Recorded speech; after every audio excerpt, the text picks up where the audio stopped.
सबसे पहले स्वतंत्रता दिवस की सभी देशवासियों को ढेर सारी बधाई, ढेर सारी शुभकामनाएं।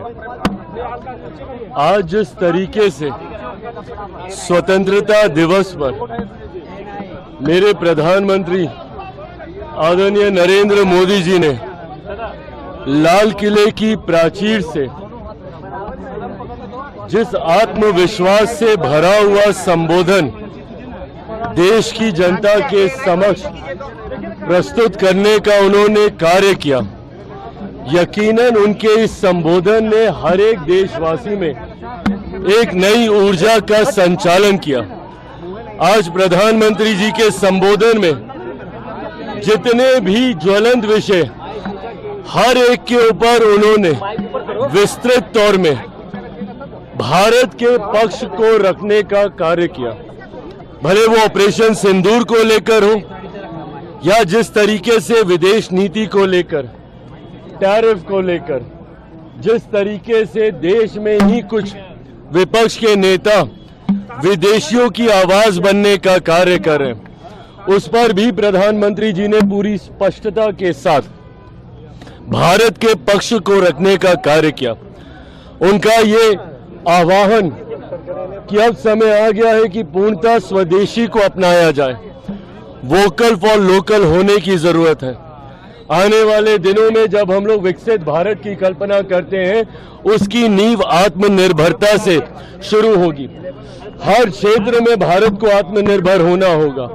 उदाहरण देकर उन्होंने बताया कि ऑपरेशन सिंदूर संभव ही तभी हुआ जब हम लोग उस क्षेत्र में आत्मनिर्भर हुए, नहीं तो किसी दूसरे के ऊपर अगर हम लोग निर्भर रहते तो इतने बड़े ऑपरेशन को हम लोग अंजाम नहीं दे पाते। आज प्रधानमंत्री जी का संबोधन एक विकसित भारत के नींव की ओर भारत को मजबूती देने वाला संबोधन था, जो कि पूरे आत्मविश्वास और ऊर्जा से भरा हुआ। मैं ये मानता हूं कि आने वाले दिनों में भारत न सिर्फ अर्थव्यवस्था की दृष्टि से, क्योंकि कई विपक्ष के नेता हैं जो विदेश की आवाज बनकर भारत की अर्थव्यवस्था को एक डेड इकोनॉमी बताने का कार्य कर रहे हैं। सोचिए एक ऐसा देश जो कि दुनिया की चौथी सबसे बड़ी अर्थव्यवस्था है, तीसरी सबसे बड़ी अर्थव्यवस्था बनने की दहलीज पर है, उसको अपने ही विपक्ष के लोग, अपने ही देश के लोग विदेशियों की आवाज बनकर डेड इकोनॉमी जब बताने का कार्य करते हैं, उनको भी आज प्रधानमंत्री जी ने लाल किले की प्राचीर से मुंह तोड़ जवाब देने का कार्य किया। मैं ये मानता हूं कि आने वाले दिनों में इस अमृत काल में जब हम लोग विकसित भारत के लक्ष्य की ओर हम लोग अग्रसर हो रहे हैं, उसमें आज प्रधानमंत्री जी के दिए हुए मंत्र, जिसमें उन्होंने कई खूबसूरत घोषणाओं का जिक्र किया।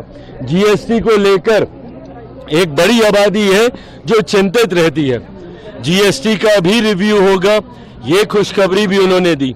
उन युवाओं को जो पहली बार रोजगार में जा रहे हैं, उनको कैसे व्यवस्था के साथ जोड़कर 15-15 हजार रुपए का लाभ जो पहली बार नौकरी कर रहे हैं उनको दिया जाएगा। इन तमाम विषयों का जिक्र प्रधानमंत्री जी ने लाल किले की प्राचीर से दिया। मैं प्रधानमंत्री जी के संबोधन का स्वागत करते हुए अपनी तरफ से, अपनी पार्टी की तरफ से एक बार फिर से तमाम देशवासियों को स्वतंत्रता की दिवस की ढेर सारी बधाई देता हूं। आज के दिन जरूरी है उनके बलिदान को भी याद रखना, जिन्होंने आज़ादी की लड़ाई में अपना सर्वोच्च निछावर करने का काम किया। उन शहीदों को, उन बलिदानियों को, जिन्होंने देश को आज़ादी दिलाने के लिए अपना घर परिवार सब भूलकर उन्होंने अपना सर्वोच्च हमारे देश के लिए समर्पित करने का काम किया। आज मैं उन शहीदों को नमन करता हूं, उनके परिवार वालों को भी मैं याद करता हूं और एक बार फिर से देशवासियों को स्वतंत्रता दिवस की बधाई अपनी तरफ से, अपनी पार्टी लोक जनशक्ति पार्टी रामविलास की तरफ से देता हूं।